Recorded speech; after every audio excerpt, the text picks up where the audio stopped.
pagi anak-anak Ibu semuanya. Apa kabarnya? Tentu Ibu berharap kalian sehat-sehat ya. Oke. Pada saat hari ini kita bertemu kembali dalam materi kita tentang alam menciptakan keragaman flora ya. Nah, namun sebelum itu ada baiknya kita berdoa dahulu, memohon pada Tuhan agar Tuhan memberikan kita kepintaran, kebijaksanaan untuk mengikuti pelajaran dengan baik. Oke. Nah, untuk doa pertama ini Ibu saja dulu yang bikin ya. Kamu membuat sikap berdoa yang bagus. Tutup matamu, lipat tanganmu, dan kita berdoa. Mari kita berdoa. Terima kasih Tuhan, karena Tuhan senantiasa memberikan kami kesehatan. Tuhan Yesus yang baik, bisa ini kami bersyukur karena Tuhan memberikan kami kesehatan dapat hadir ke sekolah ini dengan sehat. Dan sekarang Tuhan kami mau belajar. Tolonglah Tuhan, berikan kami kepintaran agar kami dapat belajar dengan baik. Pujilah nama-Mu Yesus, kami bersyukur padamu. Amin. Oke anak-anak Ibu semua, kalian pernah dengar lagu burung pipit yang kecil dikasihi Tuhan, terlebih diriku dikasihi Tuhan. Siapa pernah dengar lagu itu? Oke, kalau kamu belum pernah, sekarang kamu dengarkan Ibu ikuti dalam hati ya. Kita bernyanyi memuji Tuhan. Burung pipit yang kecil dikasihi Tuhan, terlebih diriku dikasihi Tuhan. Bunga bakung di padang diberi keindahan, terlebih diriku dikasihi Tuhan. Nah, nyanyian tadi akan berhubungan dengan materi kita hari ini ya, yaitu alam menciptakan keragaman flora. Alam menciptakan keragaman flora. Kalau nyanyian tadi, Tuhan berikan penjagaan kepada burung-burung meski tidak dirawat manusia, dan juga bunga-bunga atau kelompok flora dan fauna. Nah, sekarang kita mau bahas nih karya ciptaan Tuhan, yaitu tentang keragaman flora. Nah, Ibu semuanya, untuk mengetahui kedalaman materi kita ini, yaitu kita harus tahu dulu tujuan pembelajaran kita ya.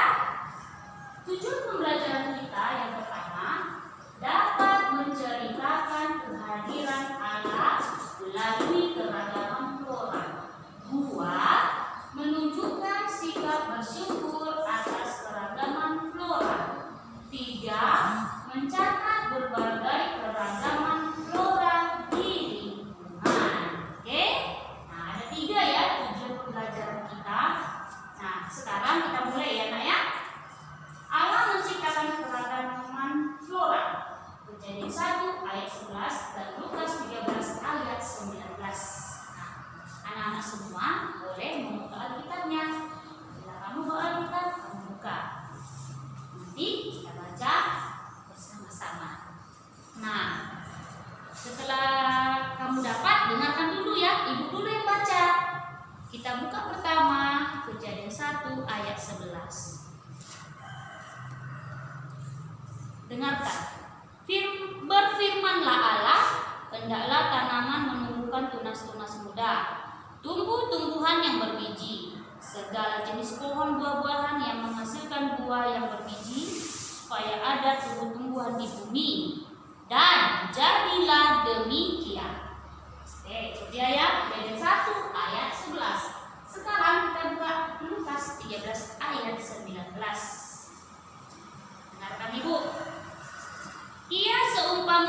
sesawi yang diambil dan ditaburkan orang di kebunnya. Biji itu tumbuh dan menjadi pohon, dan burung-burung di udara bersarang pada cabang-cabangnya.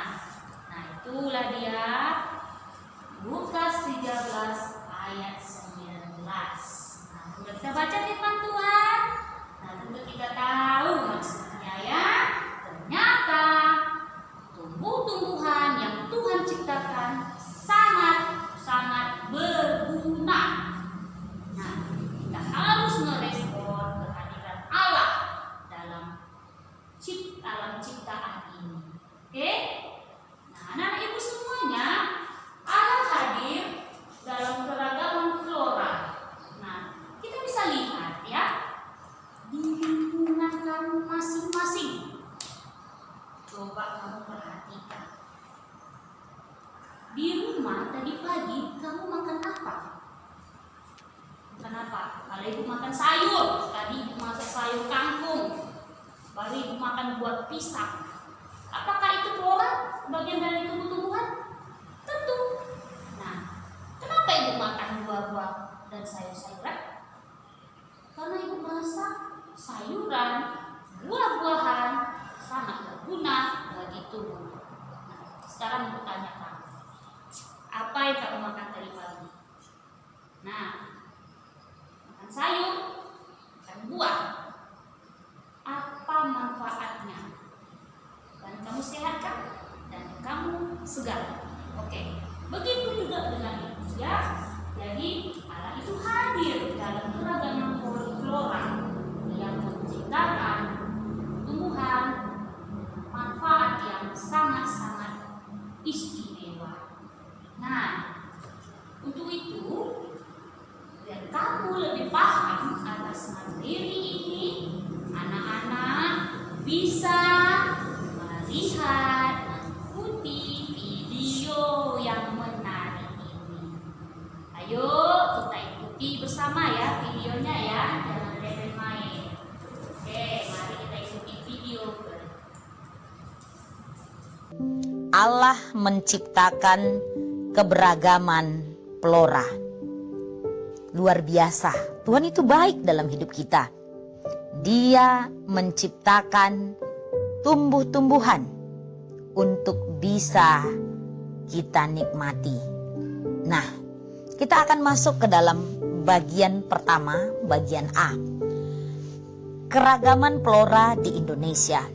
Kejadian 1 ayat 11 berbunyi, hendaklah tanah menumbuhkan tunas-tunas muda, tumbuh-tumbuhan yang berbiji, segala jenis pohon, buah-buahan yang menghasilkan buah yang berbiji, supaya ada tumbuhan di bumi.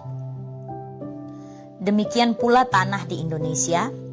Allah menganugerahi Indonesia dengan iklim tropis, air hujan, dan sinar matahari yang diperlukan tumbuhan untuk bertumbuh tersedia berlimpah di Indonesia. Tak heran, tanah di negara kita sangat subur. Beragam flora yang mengagumkan tumbuh di Indonesia. Beberapa contoh tumbuhan buah adalah tumbuhan buah manggis, durian, rambutan, salak, dan duku. Wow, ini adalah buah-buahan yang sangat enak sekali. Contoh tumbuhan bunga khas di Indonesia antara lain tumbuhan bunga bungur, bunga api Papua. Bahkan ada pula tumbuhan berbunga atau tumbuhan buah yang hanya ada di wilayah tertentu di Indonesia. Misalnya bunga anggrek hartinah yang hanya tumbuh di Samosir, Sumatera Utara, dan tanaman buah matoa yang hanya ada di Papua dan Maluku. Ada juga buah menteng. Bijinya besar, dagingnya sedikit, rasanya asam. Buah ini banyak kita temukan di daerah Bogor dan sekitarnya. Di Jawa Tengah, buah ini disebut buah mundung. Sayangnya, sejumlah tumbuhan buah dan bunga di Indonesia dinyatakan langka dan terancam punah. Misalnya, tanaman bunga Padma raksasa, kantong semar, pohon ulin. Kalau yang ini namanya sama dengan nama alat musik yang sering disebut di Alkitab. Ya, namanya buah kecapi. Dagingnya manis dan masam. Kulitnya yang tebal bisa dimakan dalam keadaan segar ataupun dijadikan manisan. Ya, anak-anak ibu, luar biasa ya Tuhan kita itu menciptakan keberagaman flora di Indonesia yang buah-buahnya bisa kita nikmati sehingga tubuh kita menjadi sehat. Itulah hebatnya Tuhan kita. Anak-anak ibu, apakah manfaat flora bagi kehidupan manusia? Ayah Lydia senang bercocok tanam. Ia menanami halaman belakang rumah dengan bermacam-macam tumbuhan sayuran seperti wortel, buncis, bayam, dan tumbuhan buah-buahan seperti mangga, jambu, dan pepaya. Berkat hasil kebun, ia dan keluarganya bisa makan sayur dan buah segar setiap hari. Tubuh mereka menjadi sehat dan kuat, tepat seperti yang difirmankan Allah saat menciptakan. Kejadian 1 ayat 29. Lihatlah, aku memberikan kepadamu segala tumbuh-tumbuhan yang berbiji di seluruh bumi, dan segala pohon-pohonan yang buahnya berbiji, itulah akan menjadi makananmu. Allah menciptakan tumbuh-tumbuhan tidak hanya untuk manusia. Kejadian 1 ayat 30 menyatakan bahwa segala tumbuh-tumbuhan hijau menjadi makanan segala binatang. Tumbuh-tumbuhan hijau di darat juga bermanfaat sebagai penghasil oksigen bagi manusia dan binatang. Itulah sebabnya hutan di Indonesia disebut paru-paru dunia. Sementara itu, oksigen di dalam laut dihasilkan rumput laut. Berkat oksigen, ikan-ikan dapat hidup. Selain menghasilkan makanan, tumbuh-tumbuhan juga menjadi sumber penghasilan bagi manusia. Petani padi, petani buah, petani sayuran mendapat uang dari penjualan sebagai hasil panen mereka. Dalam Mazmur 104 ayat 16 sampai 17 dan Lukas 13 ayat 19 menyatakan bahwa burung-burung membuat sarang di pohon. Serupa dengan itu, tumbuhan, terutama pepohonan yang berdaun lebat, bermanfaat sebagai peneduh dari terik sinar matahari. Ingatkah kamu cerita tentang Yunus, dahan pohon jarak di dalam Yunus pasal 4 ayat 6 sampai 8? Yunus bersuka cita saat Allah menumbuhkan sebuah pohon jarak melampaui kepalanya. Pohon itu menjadi tempat Yunus bernaung dari terik matahari.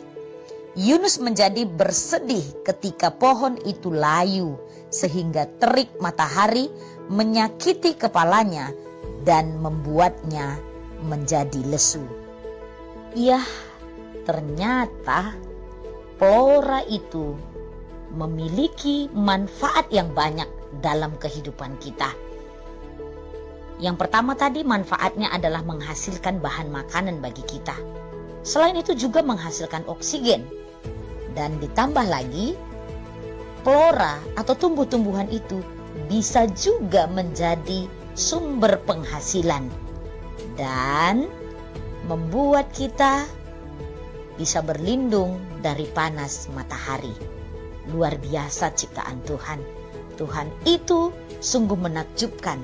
Ia bisa menciptakan semua tumbuh-tumbuhan, flora yang beragam jenisnya untuk kebutuhan kita dan sangat bermanfaat bagi manusia.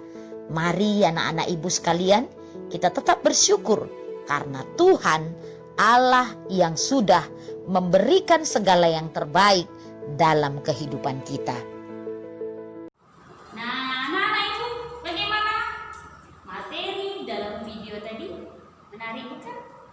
sangat menarik. Kamu lebih jelas mengetahui, ya, flora di bumi ini begitu banyak, tak terhitung. Mulai dari yang besar, kecil, dan semakin kecil, semuanya ada. Manfaatnya pun besar, ya. Seperti tadi dalam cerita kita, ayo. Nah, siapa tadi tokoh Alkitab? Yang bernaung di bawah pohon. Ayo, siapa namanya tadi? Kalau kamu mengikuti, kamu dapat loh. Yaitu Nabi Elia, dia di Sungai Keri. Dia bernaung di bawah pohon. Kenapa? Karena kepanasan. Sebab saat itu kemarau, cuaca panas.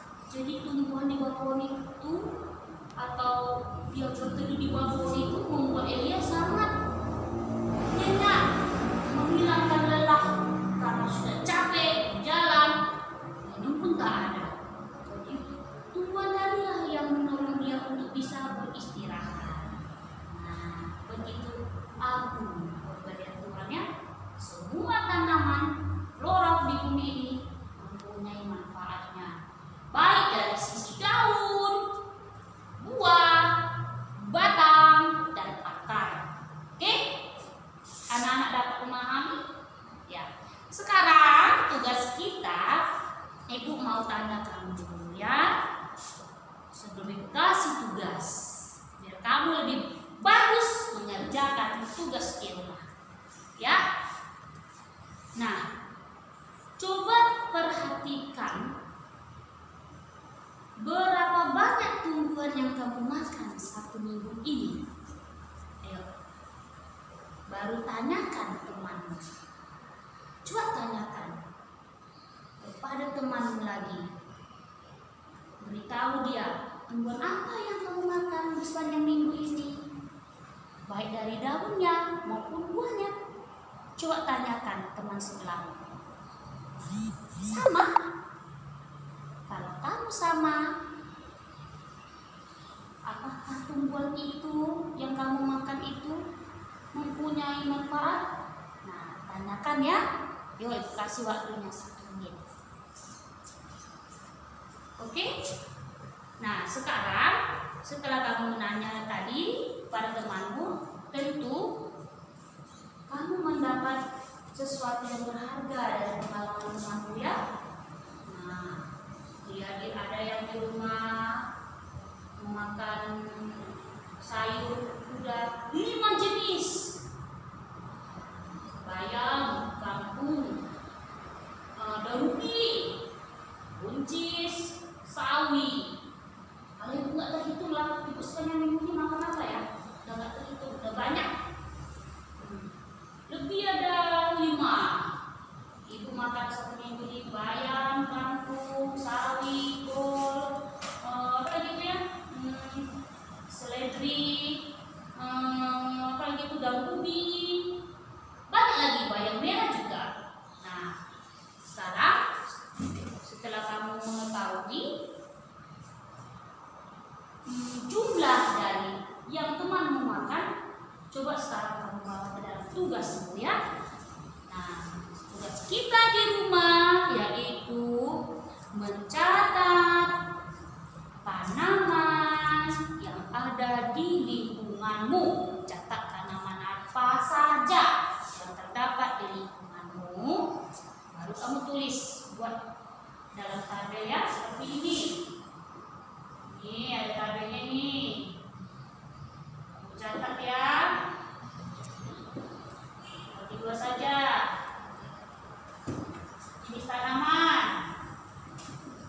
Jenis tanaman, fungsinya. Nah, catat ya berapa banyak. Kamu catat apa saja yang kamu makan, tanaman apa ya, baik dari daun dan buah. Oke?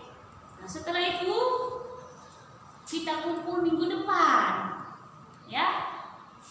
Sebelum kamu mengumpulnya, kamu juga harus membuat kesimpulan di bawah tabel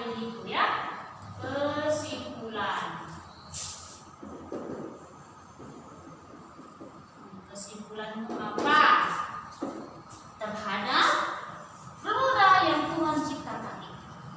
Buatlah kesimpulanmu sebagai rasa ucapan syukurmu kepada Tuhan atas karya ciptaan Tuhan. Nah, bisa saja kamu lebih berkarya lagi. Contohnya, setelah kamu buat kesimpulan, kamu bisa buat puisi. Ya, puisi. Apa isinya? Tentang kebesaran Tuhan.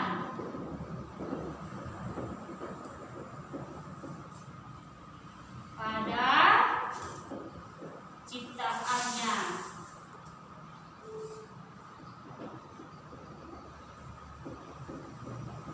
Khususnya flora. Buat puisinya. Ya nak ya? Oke. Kamu sudah paham? Ya. Demikianlah materi kita hari ini.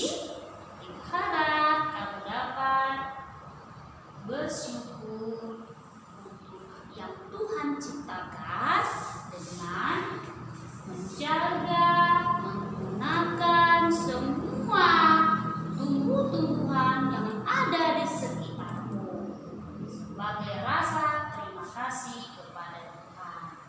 Nah, kita tutup dalam doa ya. Yuk kita berdoa. Ayo lipat tangannya lagi. Kita mau berdoa. Terima kasih Tuhan atas kebaikan-Mu memberikan kepada kami kemampuan untuk bisa mengikuti pelajaran tentang karya ciptaan-Mu dalam flora dan kami dapat memahaminya. Itu semua karena kebaikan Tuhan. Ajarlah kami agar kami dapat merawat tumbuh-tumbuhan yang Tuhan ciptakan dengan baik. Terima kasih Tuhan Yesus, kami bersyukur padamu. Amin. Selamat siang kita semua.